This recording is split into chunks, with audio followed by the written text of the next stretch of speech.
近期越嚟越多人不滿防守、保守、被動、示弱嘅戰術，認為過程沉悶、侮辱足球等等。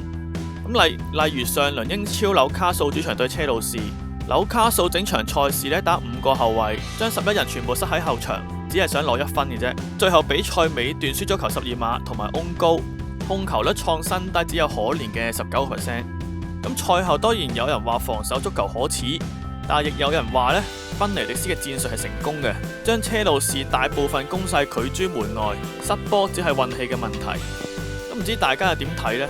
不如聽下 Skysport 嘅球評家講啲咩？And it's Manchester City next for Newcastle United. How can we criticise Rafa Benitez's approach today when, with so many problems, so many changes, they came so close to getting a point here? What problems? Well, as you said, he was missing 5 players today. Yeah, Lascelles, obviously Miss Shelby was the heartbeat of the team in midfield, but they've still got other players. They brought in Jacob from Murphy from Norwich for £12 million. I don't know, I don't buy into that. I don't buy into those tactics. I have to be honest. I get it. If you're going to Stamford Bridge or to the Etihad and you're playing against a great side, play that way. By all means, if that's what you've got to do, by hook or by crook to get a result. Not at home. Not at home, play that way. The possession stats are embarrassing. Sure. If you're a player in that dressing room now, Newcastle player, you're embarrassed because you feel we've not given our all there. We're much better players than that. That's not good enough. I think it's a hard one because, like you said, they've nearly come away with a point there. Rafa has always played a certain way. We all know that. I think as players, the frustrating thing, I guess, if I'm in that dressing room is you look at the last home game we played. The way we played, against Tottenham, the way we took the game to them, and you've got players in there that can do that, and to then revert back to, I guess, a more defensive shape will be frustrating for some of those players. But at the end of the day, Rafa's a manager. He's a top manager, and he understands that he has limitations in his team. And when he comes up against top sides like Chelsea, who personally I don't think are much better team than Tottenham were. But he just felt today that was the right way to go. Well, interesting. Maurizio Sarri is a man who knows Rafa Benitez very well. He was the man who took over from him at Napoli. What has he made of Rafa's tactics here today? Patrick Davison put the question to him. Did it surprise you that at home they were so low and so compact? I was surprised that Benitez. I have never seen in Italy Benitez with 5 defenders. So at the beginning I was really surprised. But here he is, Rafa, fighting against the odds. The point we made right at the top today was that Chelsea have signed 34 players who cost more than Newcastle's record signing. Isn't it David against Goliath? It is. I think Jimmy's point, if they had done that away from home, I think it'd be more acceptable to have 10% of the ball at home. Can't be a great experience for the supporters or the players. If you're a player, I think I'd rather lose 3-0 than lose the way we're having a go than lose but the Graham, way we lost the last game. When we go to Bournemouth and Bournemouth lose 3-0 at home, you always say they're too naive. Yeah, they've got to take a different still approach. Attempt to play. I think I've done 1 game at Bournemouth, haven't I? That might have been 2 years ago. But I think today's game, it's a manager's prerogative to set his team up and play the way he wants to play. His job is to get the best out of the group of players that he's working with. Rafa thought that was the best way today. I think when you sit that deep, inevitably there's a great deal going to happen in and around your box. You're relying on Lady Luck to be with you that day because if the ball drops or they end up getting scruffy goals. Chelsea's 2 goals today were 2 scruffy goals.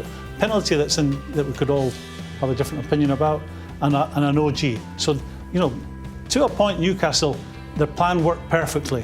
But the players sitting in that dressing room will feel really sore right now because I'll come back to it. I think they would have preferred losing the way they did so late in the game to a scruffy goal. I think personally, if I'm a player, I'd rather lose 3-0 having a right goal than trying to win the game. A little bit like what Wolves did yesterday. It's a good example. Technically, I would say they're a better Newcastle would say side. Wolves spent £100 million in the summer. Yeah, but at least they had a go. They have got a more technical ability Perhaps it wasn't as much as that. No, I think you might be talking about Fulham, but I think that Wolves spent money, but they've not gone and done it in an emphatic way. They've just come up, and you could see the crowd, the atmosphere. It was an enjoyable experience to watch it, especially at home. I think here you've got a duty to turn the fans on to get them going. Exactly. This is a great place if the team are on the front foot. You know, the way they get behind their support. It is a joy to be here, and that may have happened half a dozen times today in 90 minutes. We look at the last game of last season. You know, Newcastle were really up for the game. They really took the game to Chelsea, and I think at some point in the game you have to do that. You know, especially when you're soaking up so much pressure. There has to be a release valve because eventually you're gonna lose a goal, and that's what's happened. Yes, albeit it was a very dubious penalty, but when you have that much pressure, you wait. That deep, that can happen. Yeah, definitely, and there's a lot of energy that goes into defending that deep. And concentration. And concentration. Lunging last second, and that's exactly. what's going to happen. And I guess for Rafa, it's finding the balance, right? They've lost the worst possible way today. Yeah. At the very end, having done so well. 咁大家聽完之後覺得點呢？冇錯，就係講緊廢話。好似法國咁，永遠都有人話法國揸住咁嘅人腳，用啲咁悶嘅戰術，就算贏都係可恥嘅。但係結果就係贏咗世界盃咯。戰術係成功嘅，得到佢哋想要嘅結果。咁今場紐卡素戰術亦都算成功，車路士的確冇能力攻破佢哋，最後只能憑12碼同埋烏龍球贏波。但佢哋亦都有講，狼隊同樣喺主場以進取開放嘅踢法逼和到曼城，咁所以對強隊呢係唔一定要保守示弱嘅。咁我哋再睇埋加利仔同埋加利查嘅辯論，咁佢哋係討論緊對強隊應該採取保守啊定係進取嘅戰術呢？ Keep hearing people saying you've got to have a goal. What does have a goal mean? You're only going to have 30% possession in these games. Having a goal to me means pressing the ball and being aggressive. You may not have the quality when you get the ball. The runners not make the right runs to cause a team a problem. But that was my problem with Newcastle last season, and the difference with the Wolves, not a massive difference. Just the mentality, or sort of maybe a little more negative than what we saw with Wolves in terms of how to press the ball and do it a lot higher. And if you do, you have more opportunities to go forward. Are we saying then that one is wrong and one is right? No, I think what I would say, and I've seen this now over the last, I think, maybe 6 to 12 months, there is definitely an attitude change in terms of towards what would be the more pragmatic coaches, towards what would be the more progressive coaches. There is definitely an attitude change. There's an attitude change from fans. Fans are paying more. I think they're demanding more progressive football. I think they realise that the likes of, say, Bournemouth, who are playing what you would describe as progressive football, can stay in the Premier League. Swansea can. You don't need to be 4-4-2. You don't need to be deep. You don't need to be behind the ball. You don't need to play long ball and direct. So I think fans are demanding a lot more progressive football, mainly because of the entertainment, the cost. I didn't get the sense that Newcastle fans were demanding that yesterday. Maybe not. I think owners are demanding a more, just thinking of their brand, the sponsorship, social media and the way in which the club's presented, are demanding more from that. I think that coaches, and now the younger coaches, probably a lot more progressive. And I think more often that players, we wouldn't have minded sitting in as a 4-4-2 and dogging a game out. I think players are far less willing to do that nowadays. I think they want to play in a team that's expansive, that, if you like, has got pockets and not fancy systems, but more progressive football, more progressive ideas. So I think they're less willing to do what would be the sort of, I can't keep running back there all the time. I'm too good on the ball.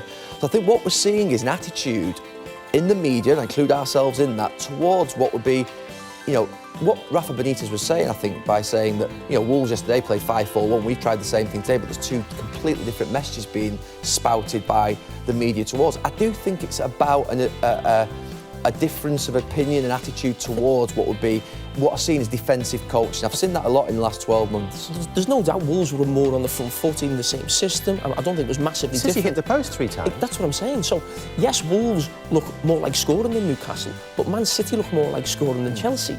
So, you can look at it from both ways, really. I mean, Rafa Benitez would have wanted to think, right, I want to stay in this game for as long as possible. And he was in the game for 90 minutes. Even if you're 1 goal behind, you're still in the game. I think what these managers are worried about is actually going down 2 or 3-0 in the first half in that way. But the thing about Rafa, I mean, he's probably my biggest influence in football. I had him for 6 years as a manager. And I actually look at what you've said, and I think it is a great point about where the game's going and how people perceive you as a coach. Unai Emery, we spoke last week about how he wants to play, and that's fine, that's the way that the top teams play and the top coaches want to play. But you actually look at someone like Rafa Benitez with his actual CV of what he's done winning 2 La Ligas, a European Cup, European trophy with Chelsea, trophies everywhere.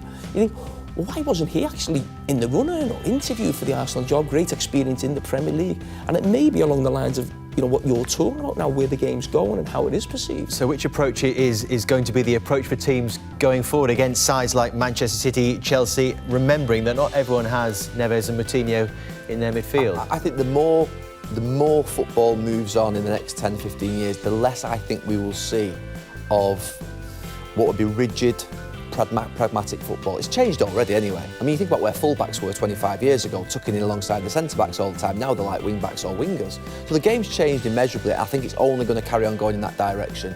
You think about sort of 4-4-2, every team I played against the first few years at United was 4-4-2. I knew I'd have a winger. And all of a sudden I started playing in games, particularly in Europe, where you didn't have an opponent. Then all of a sudden you start playing in the Premier League, where your right winger who was in front of you would drift off and play in different positions. It was a lot more flexible. Flexible forwards, fluid midfield players. You think about, what position is he? I hear a lot of retired players, and sometimes I think what position is he? What does he do in? Actually, that's the way the game's going. A lot of the modern player is like that now. I think the coaches are changing, they're adapting with it, and I think we have less time for what would be the rigidity of maybe coaches who are maybe 10 or 15 years, if you like, further back in terms of their system and style of play.